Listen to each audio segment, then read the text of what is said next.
House سے ترجمان white house کی جانب سے آصف مرچنٹ کی ٹرمپ پر حملے میں ملوث ہونے کی تردید سامنے آ رہی ہے۔ آصف مرچنٹ کا ٹرمپ پر قاتلانہ حملے سے کوئی تعلق نہیں ہے۔ کہا کیا گیا ہے آپ کو پہلے وہ سنواتے ہیں، بلکہ ہمارے ساتھ bureau chief Washington D C جہاں زیب موجود ہیں، ان سے بات کرتے ہیں، جان لیتے ہیں۔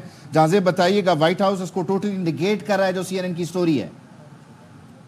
جی دیکھیے، ابھی کچھ دیر پہلے ہی وائٹ ہاؤس کی ترجمان ہیں کیرین جین پیئر، ان کی پریس کانفرنس ہوئی ہے اور ان سے بھی اسی طرح سوال کیا گیا جیسے سی این این نے اپنی ہیڈ لائن میں کہی ہے کہ ایک پاکستانی شخص پر فرد جرم عائد کی گئی ہے ٹرمپ پر حملے پر، تو اس پر وائٹ ہاؤس کیسا دیکھ رہا ہے۔ تو وائٹ ہاؤس کی ترجمان ہے، انہوں نے پاکستانی شہری آصف مرچنٹ کی ٹرمپ پر قاتلانہ حملے میں ملوث ہونے کی صاف تردید کر دی۔ انہوں نے کہا کہ آصف مرچنٹ کا ڈونلڈ ٹرمپ پر قاتلانہ حملے سے کوئی تعلق نہیں۔ ترجمان وائٹ ہاؤس کا یہ بھی کہنا تھا کہ اس بات کا کوئی ثبوت نہیں ملا کہ آج کی فرد جرم میں نامزد فرد کا سابق صدر ٹرمپ کے خلاف قتل سے کوئی تعلق ہے۔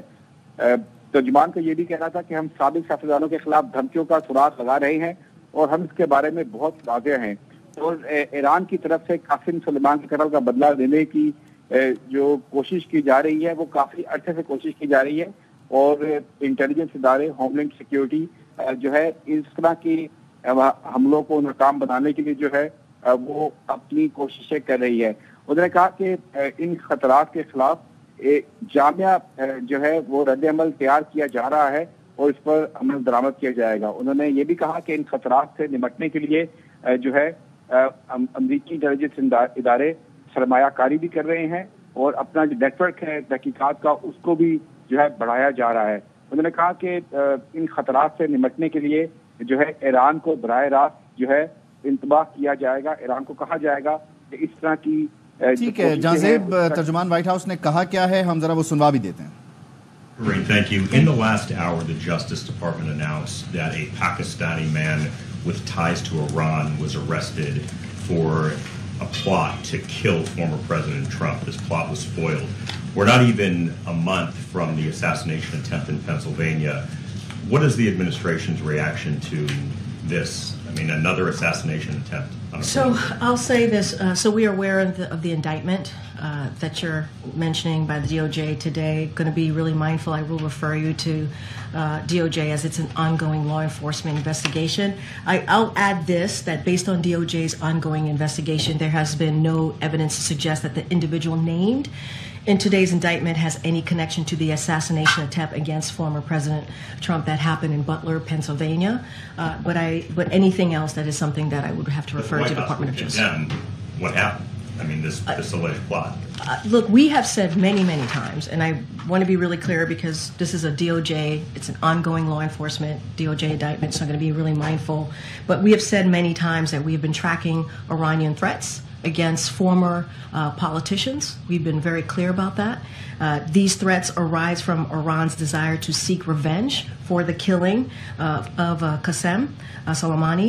We consider this a national and homeland security matter of the highest priority, We have repeatedly met at the highest levels of our government to develop and implement a comprehensive response to these threats. As part of the comprehensive response, we have invested extraordinary resources in developing additional information about these threats, disrupting individuals involved in these threats, enhancing protective arrangements and potential targets of these threats, engaging with foreign partners, and directly warning Iran. So we've been clear. We have said this for the past several months, for some time now. But as I just stated, we're aware of the indictment announcement today by DOJ. That is something DOJ to speak directly to on the specifics.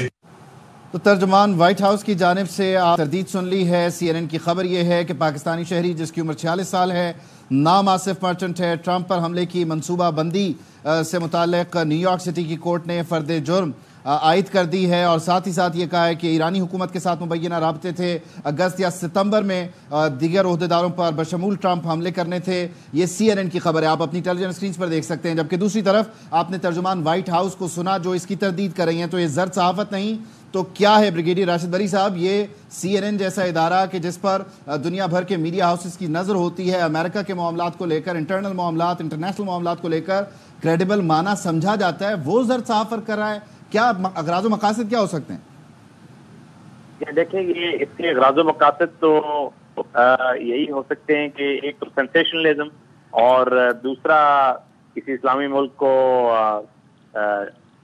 اس کی سبکی ہو اور اس پہ الزام ہو تو وہ ایک وائکیریس pleasure اس سے لیتے ہیں. تو یہ بہت ارسپانسبل ہے کیونکہ وائٹ ہاؤس نے خود اس کی ابھی تردید کی ہے اور ڈی او جے نے یہ تو ایک الزام کی بیسس پہ اس پہ چارجز فریم کیے ہیں اور وہ جب اس کا ایویڈنس نہیں ہے, اس کو سیکسینیشن پلاٹ سے لنک نہیں ہے اس کا, تو پھر یہ سی این این نے کیسے یہ چیز پھیلا کے سنسنی پھیلانے کی کوشش کی ہے. تو اس پہ تو اس کو کنڈیم کیا جا سکتا ہے اور ہمیں چاہیے کہ ہماری میڈیا کو بھی اس کو ریبات کرنا چاہیے سوٹ پہ. تھینک یو سو مچ. راشد علی صاحب ہمارے ساتھ موجود تھے. احمد سعید مناع صاحب بھی ہمارے ساتھ موجود تھے. سی این این کی جانب سے دعویٰ کیا جا رہا ہے کہ ٹرمپ کے قتل کی منصوبہ بندی کے سلسلے میں امریکہ کی عدالت نے پاکستانی شہری پر فرد جرم عائد کی ہے جس کی عمر 46 سال ہے. نام آصف مرچنٹ ہے, جبکہ ترجمان وائٹ ہاؤس کی جانب سے اس خبر کی تردید کی جا رہی ہے. کہا گیا کہ آصف مرچنٹ کا ٹرمپ پر قاتلانہ حملے سے کوئی تعلق نہیں ہے.